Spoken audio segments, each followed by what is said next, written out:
Do you have an idea? Do you have a product? Do you have a service? Do you have something that you think, hey, that might make a good business? A lot of people will say yes to that question. Most people will say, yeah, maybe not. I don't think so. It probably won't work. Who's going to buy it?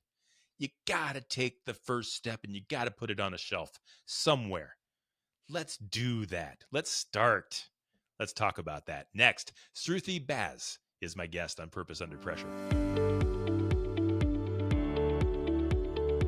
Well, the heat is on. Let's get cooking. This is Purpose Under Pressure. It's a podcast about people like you and me, regular business folk, regular leaders of organizations. We have families, we have jobs, we have responsibilities.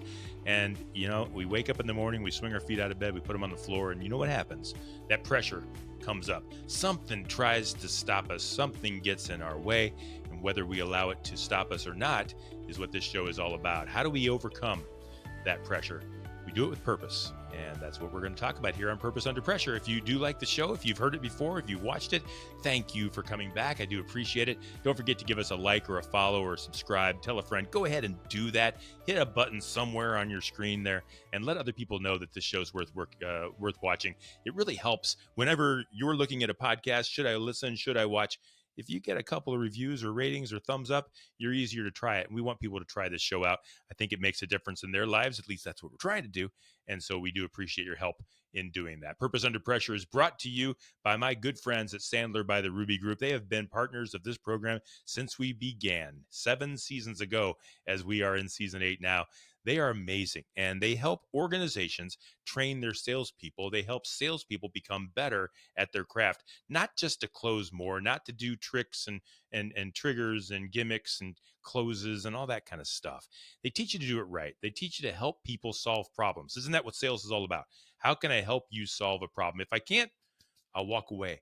If I can, let's do this right. So they really do help you become a sales professional. They are in Akron, they're in Columbus, they're in Jacksonville, Florida. They're also in Capital Region, New York, brand new affiliate up there at Capital Region, New York. So if you are a business looking to do things better, I don't care what it is. If you're trying to get better as a business, especially in sales and revenue, check out the Ruby Group at Sandler, the Ruby Group at Sandler.com. I think that's right. I'll put the email there on the bottom in case I got confused. So thank you to them for sponsoring the show. My guest today, let me set this up a little bit. One of the fun things I like about doing my show is that I get to meet people.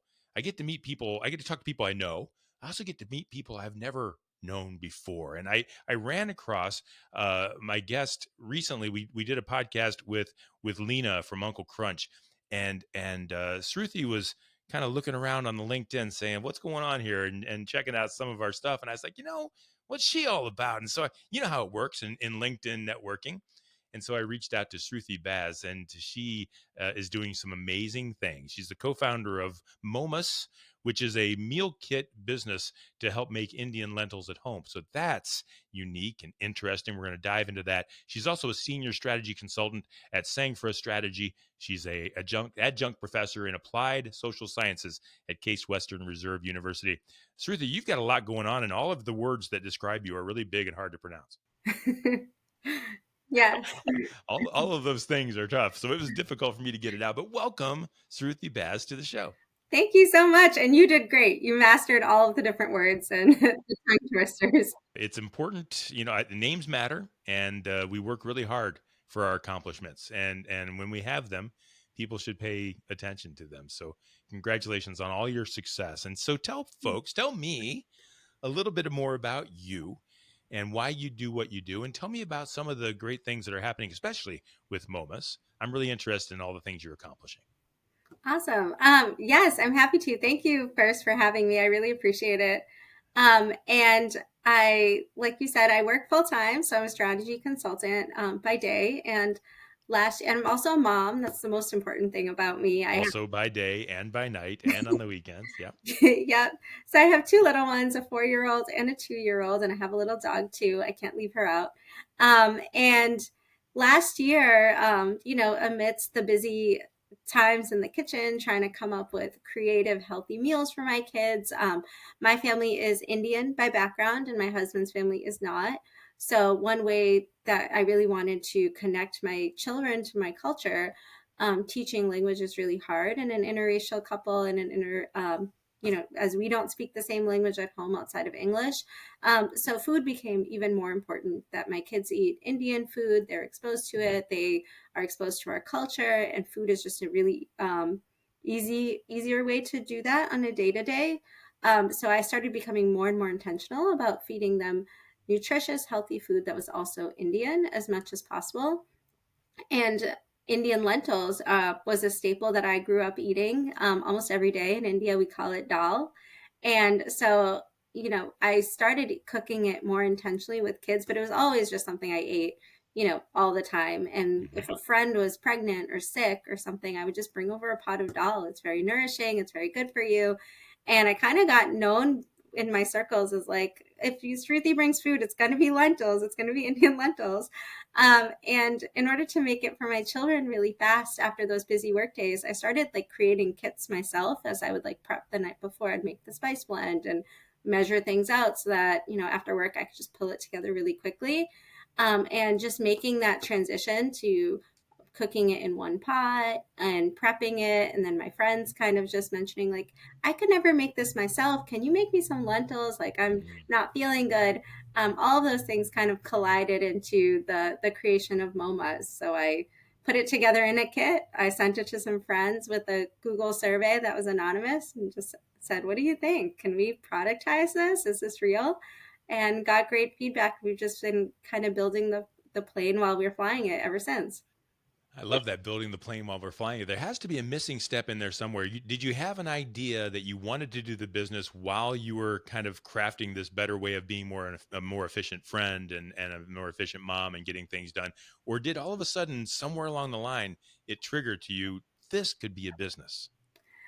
I have always wanted to start a business, so I like have 5 or 6 different URLs that didn't really go anywhere, like Yeah, don't we website all? domains and stuff. And so when I kind of clicked with the idea, actually there is a missing piece. You're right. Yeah. Um, One day my kids were at my in-laws all day for, I think I had to work late or something. And I picked them up at the end of the night and I was like, oh, what did you guys have for dinner? And my father in law pulled out this rice-a-roni, like, oh, they ate this rice-a-roni. And I was like, okay. So Oh, that was no. kind of like the piece that I was like, wait, if they could do that for rice-a-roni, it's like rice Yeah. and spice blend, I could do this for lentils. And so I started kind of thinking about it more and more. And then I got this book called $1 Million Weekend by Hmm. an author called Noah Kagan. I think I was on a Reddit thread of like, how do you actually start a business? And people were mentioning that book over and over. So I bought it on a Thursday and I read it over the weekend. And like that Monday, I was like, okay, we're doing this. We're buying the products on Amazon and we're going to test it out and see. Um, How much risk did you have to accept? So over the weekend, you read this book and you said, I'm in. How much risk? Did you invest your own money? You had to buy a product? Talk to budding entrepreneurs out there that are afraid over years. You started this thing, you said, let's go. Like, what did you have to risk? so the risk was small early on. And I think Really? that's what makes it like easier because you get validation as you go. Mhm. So the initial buy was some packages that I could put it in on Amazon, some smaller spice packages, and then the products. So it was probably like a couple $100. And you're in business. Yeah, and then you're in business and you buy like, the website domain and you buy the like state certification and then I just like did it a little bit. So it was like $100 there, $200 there, and then you're kind of going. And so last year was the year where I was trying to figure out like, is this viable? We did a lot of different product farmers markets, got customer feedback, updated the recipes, and then realized at the same time was kind of realizing my goals for the business. And I realized I want this to be something that is accessible to people. I want it to be on grocery shelves across the nation. Eventually, we're not there yet, because I think it's a great food. It's a great thing that could make people's lives easier and healthier. And so, even aside from the like, it would be great if this was my full time job and I could have a business. I think it's a great offering for the world. I named the company after my grandmother. I called her MoMA growing up And I just think of like how she always cared about nourishing us. She cared about so many different things. And those are the business values that really show up in how I try to operate the business. But the risk was incremental. It was a little bit here and there. And once I realized that I want this to be something that could sit on grocery shelves and people could access and have Indian lentils, regardless of your background, regardless of your cooking skills, that's when and we got the product viability and the customer feedback. That's when we put in more money. That was a lot riskier and a lot bigger of an investment. We invested in working with a design firm on our packaging. We Hmm. worked with somebody on our website because I tried to build the website myself and it was Yep. horrible. So I was like, okay, The way it goes. we have to pay for this. Business owners should not make websites. That's right. Yeah, I put in a genuine effort and it was Yeah, bad. yeah, so, yeah. so after it wasn't all at once, it was as the product got refined and as my commitment got deeper. How many stores are you in now? We are currently in a few local stores in Cleveland, and then Hmm. Fairfax Market is the larger grocery store. And we're slated to be in more grocery stores this fall. I can't quite say yet, but Right. That's we'll be part of the announcing process. that. Yeah, we'll be announcing that in the next month. So I'm really interested, and I think budding entrepreneurs listening will be interested too. At what point can you call it a business? So you over the weekend, let's go with that story. Over the weekend, you invested a few $100s, and all of a sudden, you were putting out a product in a package for sale on Amazon. No one actually bought it yet until they did. Are you in business from day one, or do you have to reach a certain level to be in business? You mentioned you've expended your investment and now you're kind of trying to go national, all these things. Is it any different, or are you always in business? What's the mindset? That's a great question. And I think that previous me would have thought, like, unless you're on grocery shelves or unless you have consistent sales or something, you're not in business. Hmm. But It's not true, is yeah, it? it's not true. And I think that we give so much grace to our peers more than ourselves.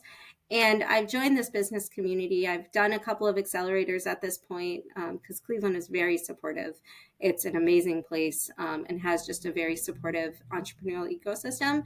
And I think about what I would say to like a fellow small business owner. Now people want to like meet with me for coffee because they're in early stages, and they'll say, "Actually, I like only sell at farmers markets, so I'm not a business." I'm like, "Yes, you are a business. Like once you get that sale." So that's probably not what I told myself last year. It probably wasn't until we got the packaging design and all that stuff that I took myself seriously. But it's like, what would you tell a friend who has this amazing product and they're just early stages, but there's a demand for it and they are meeting that demand? Like, that's when you're in a business. That's when you're in a business from the very minute. And sometimes even when it's just a thought. When it's Mm-hmm. just a thought, if you're taking some kind of a step forward, if you're talking to someone about it, if you're reading about it, it's not terrible to think of yourself in that position. Yeah. You hear about athletes that picture that ball going through the hoop or whatever it might be. That's part of it. Yeah. And so good for you. You mentioned your purpose originally, taking care of your kids and then taking care of your family. And now as you get bigger, the pressures are going to rise where maybe some of that stuff has to sit in the side, and maybe now we're talking about someday stock prices and shareholders and all those kinds of things. What is your purpose now? Has it changed at all? And how will you hold on to that moving forward, regardless of how much success you have? That's a great question. And I've been thinking a lot about this. And whenever, like, I feel so strongly that the company should be aligned with the values of my grandmother and my family. And so one thing that we started this year, or last year, was we decided to start a scholarship program in honor of my grandmother through in partnership with Minds Matter Cleveland, because my grandmother really valued education. We've also made some other donations to like community work and things like that that are happening because I just feel very strongly that the business has to be aligned with who my grandmother is and what my family values. So the food itself is accessible, it's nutritious, and it is values aligned in that way. But I feel very strongly that there should be a social impact mechanism at all stages of the business, even when we're like not as profitable, or we haven't broke even on our investments. Um, and so that is something that I hope that we hold on to always. I hope that to bootstrap it as long as possible so that we have autonomy over, and we can't be told, no, our profits aren't as high, so we can't do 5 scholarships and things like that. As long as we're able to afford our lives and our children's lives, I want to use this mechanism as a way to make lentils accessible, to give back, and then of course be a profitable business as well. Good for you.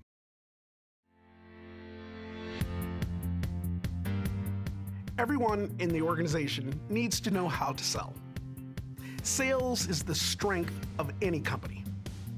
Whether or not you're in marketing, operations, or even finance, everyone has a strong shared accountability towards driving top-line revenue. Whether or not you're client-facing or talking over the phone, you're able to build a stronger level of rapport with the clients. Everyone in the organization shares that responsibility to know how to sell.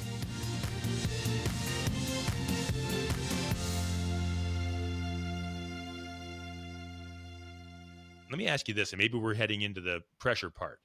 You're a full-time mom, you have a full-time job, and this would glamorously be called a side hustle at Mhm. this point. Yeah. But you're very passionate about the side hustle. How do you balance it all? And where does anything ever take a back seat to the other? Yeah, that is something we're always kind of grappling with. And I'll say I'm very fortunate. My full-time job is work from home. So I work remote. It makes me gain a lot of time back that other people don't have, and I don't take that Yeah. for granted. I also have amazing in-laws that live 10 minutes away. So if I ever need anything, or if I need to do a market and my husband's not available, my kids can spend the time with their grandparents. And so I know that I just have immense like privilege and support from my full-time job, and then also my family. But even given that, there are some times where my kids, feel like I'm doing too many markets. Those Saturday mornings are gone. And actually we decided to reel it in because what's most important is our kids, especially while they're young. So we've turned down some things that would have been brought in the cash flow that we need to pay for the website or things like that.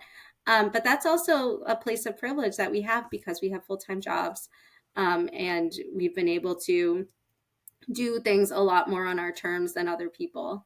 And I've also made a conscious decision that, if the growth of this is a little bit slower paced, I'm okay with that.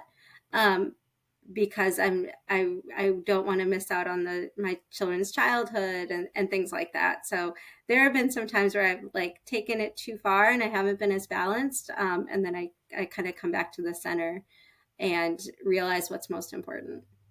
Good for you. Have you always been that way, pretty much balanced with family? The reason I ask that, the younger generation, I'm an old guy, if you can't tell. The younger generation seems to feel like they get it, like they understand what's important. And I'm wondering if that's just something that you kind of grew up with, or if it's something, COVID came along and changed a lot of things for a lot of people, mindsets and things.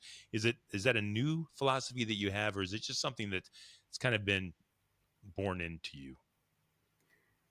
Yeah, that's a good question. I don't know. I feel like It's different. my mom So to probably. let you know, when I was younger, it was just, hey, how can you serve the man? How do you make as much money for the man as possible? The 80s, right? Everybody was getting rich, and that's all anybody cared about. And then as people started caring about the social end of things and giving back, I was always like, that's just marketing. That's my generation. Like, no one, that's not real. Yes, it Yeah, is. yeah. Yes, it is. And you're living proof, and others like you are living proof. And I'm just wondering where it comes from. Well, I am a sociology major and I studied social work. So my master's and where I teach now, sometimes I teach like 1 to 2 courses a year at MSAS, is at the social work school. And I Mm-hmm. have to say that that's been Very good. ingrained in me from my mom. Like she volunteering and giving back was something that we did when we were young. And my parents came to the U.S. They were immigrants. They did not have a lot, and they still always gave back, whether it was food or Yep. time, eventually money. And so I think that that's just been ingrained from my mom, and she got it ingrained from my grandmother and other people.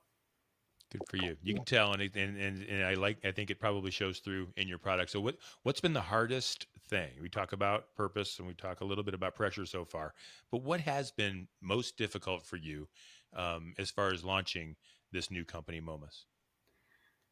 I think there's been a lot of challenges from like an operations standpoint. Like there's a big learning curve for me around manufacturing, distribution, Yeah. things like that. I'm lucky that my husband has strengths in those areas and he's my co-founder.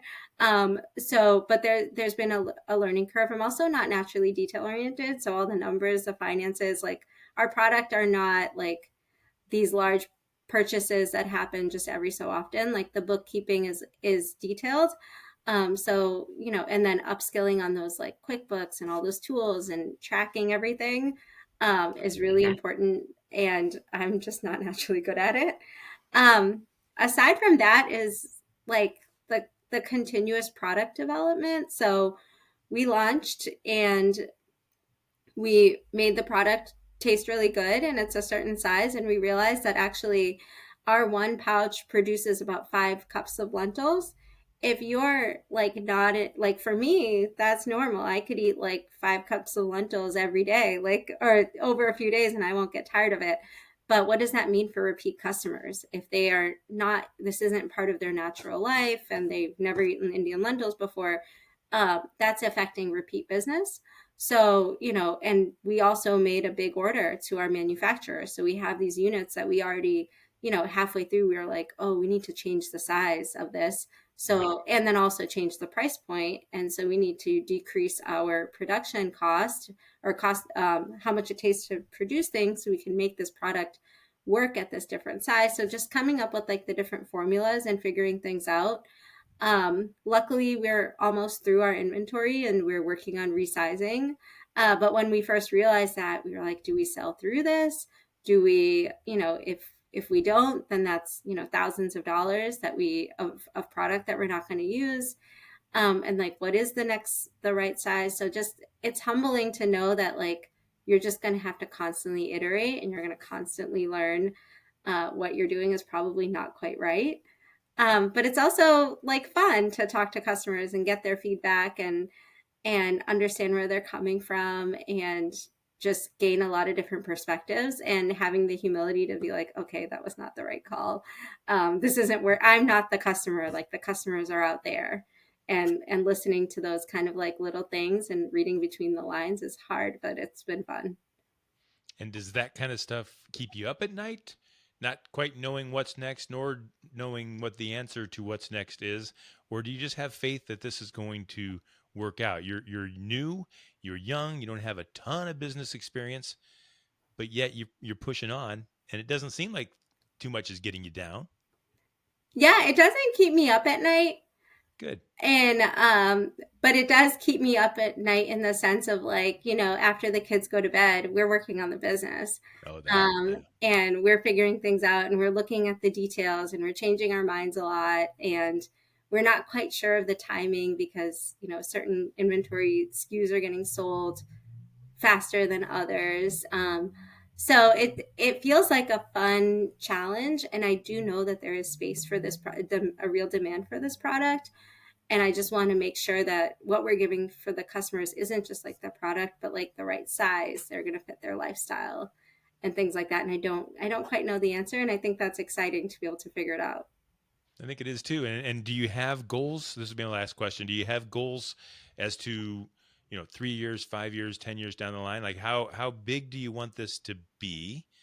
And what are the major hurdles that you think you're going to have to overcome that are coming to accomplish some of those goals? Um, I have I should probably create 3, 5, 10 year goals. I have a lot of That's why immediate I asked the goals. question. You're young enough that maybe not yet. Yeah, that's right. I have a big vision of being a national brand in a specialty like health store. I think our product really resonates with shoppers at Sprouts and Whole Foods and Fresh Time and things like that. And I also want to be like on the shelves of stores that are not health focused either. I want to be a pantry staple for people, Hmm. where the food is resonating. And the path to getting there um, is, I know where I want to be at the end of this year, and we're still kind of figuring out like what introductions or how are we going to perform at the places we're going to be in this fall to be able to leverage that for the next one. So I think I have like a 3 to 6 month goal and then a 10-year goal, and I got to figure out the in between. In between. Yeah. Yeah, it's a good idea, and someone that doesn't do that can still make it. But when you have that 3 and 5 and 10 year goal, it's really helpful, and to be able to know, okay, am I on track or not? Because otherwise, it's just you're not quite sure how in that long journey. So, Yeah. congratulations to you through these for not just the success that you have, but for taking the first step. I know there's people listening and watching right now that wish they would have taken the first step. And now it's too late, or they think it's too late. They are afraid to take the first step right now. And just congratulations to you and others like you that have taken that first step, which leads to a second step, which leads to something being sold on Amazon, which leads to being in a store, which leads to a 10-year future. That's how you get going, isn't it? Thank you. I really appreciate that. And Yeah. yes, it is never too late. It's not too late, and you have to believe in yourself, and you have to be willing to fail, and you have to be able to go out there and realize that there's a market. If it's something you and your kids and your friends like, more than likely, people will buy it, and we just have to trust in ourselves. So thank you for that encouraging story, and I wish you the very, very best of success. And I hope and I know that the purpose that you've talked to me about is going to outweigh any pressures that you have. So good luck to you moving forward. Thank you, Ryan. Thank you for having Sruthi, me. if someone wanted to reach out to you and maybe a distributor or a store or someone wanted to hear more about this product, let's not let this opportunity go by without letting them know how to reach you and how to contact you and how to get things moving forward. Yes, absolutely. And even if somebody just wants to talk about their own journey, I'm happy to talk to anybody. Um, Thank you. but my our website, our company is MOMAS, MOUMAS, and our website is eatmomas.com. Our Instagram is at eatmomas, and I'm the person that uses that, so you'd be messaging me actually. And on our website has our business email and phone number as well. Tremendous. Thank you so much, Sruthi, for being a part of Purpose Under Pressure, and good luck to you. Thank you. That's Sruthi Baz. She's the co-founder of Moma's Meal Kits, Indian lentils that you can make at home. And I'm thrilled and then to be in on the ground floor with her sharing this story, because I have a big feeling that things are going to get big for her and for Momas in no time. She is my guest today on Purpose Under Pressure. It's brought to you by Sandler, by the Ruby Group. Sellers are under pressure to perform, and Sandler helps you to succeed. And here's the difference: on purpose. You'll find all past episodes of Purpose Under Pressure at brianmediastrategies.com/podcast and wherever you stream your favorite shows. We do this every week, and we will see you next time on Purpose.